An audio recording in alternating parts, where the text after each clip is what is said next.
आपण याच्या अगोदर एक दोन व्हिडिओ टाकलेले आहेत। आपण सुरुवातीलाच मी सांगितलं होतं की उन्हाळ्यात शेणखत टाका 2-4 ट्रॉल्या आणि ऑर्गॅनिक शेती आपल्याला करायची आहे। आपल्याला आता रासायनिक शेतीकडे वळायचं नाही, कारण जास्तीत जास्त आजार व्हायला लागलेत। त्यामुळे आता ऑर्गॅनिक शेतीकडे आपण वळतो। त्याच्यामुळं आपण सगळ्यात महत्त्वाचं आहे की रासायनिक औषधं लई वापरायची नाहीत, खतं वापरायची नाहीत।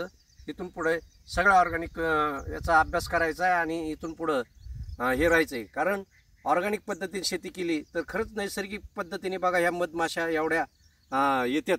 ह्या मधमाशांचं आपल्या पेरूमध्ये आलेले आहेत आणि रासायनिक खतं दिले किंवा फवारणी केली तर ह्या मधमाशा आपल्या शेतातून नायनाट होतात आणि मग आपल्या पेरू किंवा कोणतंच फळ आपल्या बागेला लागत नाहीत।